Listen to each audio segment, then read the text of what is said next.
दोस्तों कैसे हैं आप सब। उम्मीद करता हूँ यार आप लोग अच्छे होंगे, बढ़िया होंगे। दोस्तों चीन दुनिया में आबादी के मामले में दूसरे स्थान पे आता है और भारत फिलहाल इस सूची में पहले स्थान पे है। भारत और चीन के कई राज्य और प्रांत ऐसे हैं जो अपने आप में किसी देश से कम नहीं है। एग्जाम्पल के तौर पर अगर भारत के उत्तर प्रदेश राज्य को एक अलग देश का दर्जा दे दिया जाए तो जनसंख्या के लिहाज से विश्व का 5वां सबसे बड़ा देश कहलाएगा। ठीक इसी प्रकार भारत, चीन और पाकिस्तान के कई ऐसे राज्य हैं जिनको अगर स्वतंत्र देश घोषित कर दिया जाए तो उनकी आबादी अमेरिका और यूरोप से भी ज्यादा होगी। हालांकि ये सभी राज्य सिर्फ जनसंख्या के मामले में ही टॉप पर नजर आते हैं। एरिया और जीडीपी जैसे मामलों में इन राज्यों का मुकाबला अमेरिकी और यूरोपीय देशों से नहीं हो सकता है। आज की इस वीडियो में दोस्तों हम दुनिया के 10 सबसे ज्यादा आबादी वाले राज्यों के बारे में आपको यहाँ बताने वाले हैं और साथ ही आप जानेंगे कि भारत के कौन कौन से राज्य इस लिस्ट में शामिल हैं और भारत के अलावा और किन देशों के राज्यों ने इस लिस्ट में अपनी जगह बनाई है। तो चलिए बिना देरी के वीडियो शुरू करते हैं। सिचुआन। दोस्तों सिचुआन चीन के साउथ वेस्ट एरिया में स्थित है। चीन द्वारा तिब्बत पर कब्जा करने से पहले इस प्रांत के कुछ हिस्से तिब्बत का हिस्सा हुआ करते थे। सिचुआन की आबादी 48.41 मिलियन के आसपास है। सिचुआन का टोटल एरिया 4,85,000 वर्ग किलोमीटर है। सिचुआन बेहद ही मसालेदार खाना और विशाल पांडा के लिए पॉपुलर है। सिचुआन चीन की उन जगहों में शामिल है जहाँ सबसे पहले लोगों ने बसना शुरू किया था। सिचुआन जायंट पांडा सेंचुरी में दुनिया के 1/3 पांडा रहते हैं और इस पूरे प्रांत में दोस्तों 6,000 मीटर से अधिक ऊंचाई वाली 6 चोटियां स्थित हैं।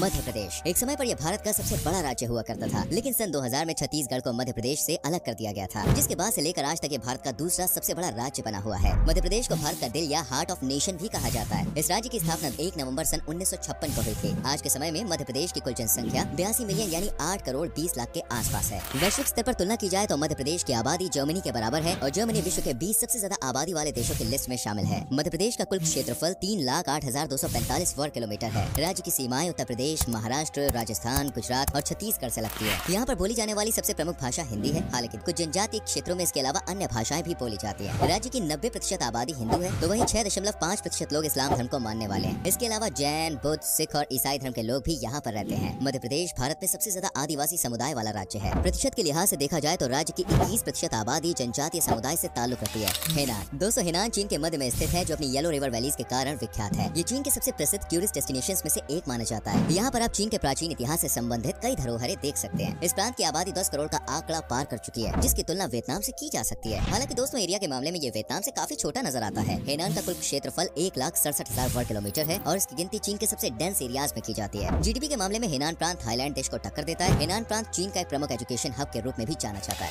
वेस्ट बंगाल। पश्चिम बंगाल भारत का आबादी के लिहाज से चौथा सबसे बड़ा राज्य है। इसकी जनसंख्या 10.20 करोड़ के करीब तक पहुँच गई है। इस राज्य की तुलना सीधे तौर पर इजिप्ट से की जा सकती है। इजिप्ट अफ्रीका के सबसे ज्यादा आबादी वाले देशों की लिस्ट में गिना जाता है और प्राचीन काल से ही इस देश का अपना महत्व रहा है। बंगाल का कुल क्षेत्रफल 88,752 वर्ग किलोमीटर है। ये राज्य अपनी सीमाएं भारत में ओडिशा, झारखंड, बिहार, असम और सिक्किम के साथ साझा करता है। तो वहीं अंतर्राष्ट्रीय तौर पर इस राज्य की सीमाएं बांग्लादेश, नेपाल और भूटान से भी लगती है। बंगाल भारत में चावल का सबसे बड़ा उत्पादक राज्य है। साथ ही यहाँ सेब, संतरा, अनानास, अदरक और इलायची की भी पैदावार होती है। ये राज्य अपने हैंडलूम एंड टेक्सटाइल के लिए भी प्रसिद्ध है। पश्चिम बंगाल के लोग अपनी भाषा बांग्ला को लेकर काफी सेंसिटिव नेचर के होते हैं। भाषा के कारण ही सन 1971 में ईस्ट पाकिस्तान आजाद हुआ और बांग्लादेश का निर्माण हुआ। आज दुनिया के 210 मिलियन से ज्यादा लोग बंगाली भाषा का इस्तेमाल करते हैं। शैंगडोंग। चीन के इतिहास में इस प्रांत का भी दोस्तों योगदान काफी महत्वपूर्ण रहा है। चीन सभ्यता की शुरुआत यहीं से हुई थी। ये प्रांत प्राकृतिक रूप से भी काफी सुंदर नजर आता है। शैंगडोंग की कुल जनसंख्या दोस्तों 10 करोड़ 17 लाख के आसपास है। वर्ल्ड वाइड लेवल पर इसकी तुलना डेमोक्रेटिक रिपब्लिक ऑफ कांगो से कर सकते हैं। कांगो की कुल आबादी भी 10 करोड़ के आसपास है, लेकिन एरिया के मामले में कांगो देश शैंगडोंग से 15 गुना ज्यादा बड़ा है। जीडीपी के लिहाज से देखा जाए तो ये चीन का तीसरा सबसे अमीर प्रांत है, जिसकी अर्थव्यवस्था एग्रीकल्चर और इंडस्ट्री पर आधारित है। आज के समय में दोस्तों अमेरिका सहित दुनिया के कई देश चीन के शैंगडोंग प्रांत में इन्वेस्ट कर रहे हैं। पंजाब, पाकिस्तान। यहाँ पर हम भारत के पंजाब राज्य की बात नहीं कर रहे बल्कि पाकिस्तान में स्थित पंजाब प्रांत की बात कर रहे हैं। पंजाब पूरे पाकिस्तान का सबसे ज्यादा आबादी वाला प्रांत है। सिर्फ पंजाब में ही पाकिस्तान की 50% आबादी रहती है। पंजाब की कुल जनसंख्या 11 करोड़ है, जिसका कंपैरिजन फिलीपींस से किया जा सकता है। जीडीपी के मामले में भी पंजाब पाकिस्तान में पहले नंबर पे आता है। इसकी जीडीपी 230 बिलियन डॉलर है। पंजाब का क्षेत्रफल 2,05,244 वर्ग किलोमीटर है। इस लिहाज से ये दुनिया का 85वां सबसे बड़ा देश होगा। साल 2018 के आंकड़ों के अनुसार पंजाब का लिटरेसी रेट 65% है। पूरे पंजाब में दोस्तों लगभग 1/4 लोग गरीबी रेखा के नीचे रहने को मजबूर हैं और इसमें भी आपको साउथ पंजाब में ज्यादा गरीबी देखने को मिलेगी। साउथ पंजाब का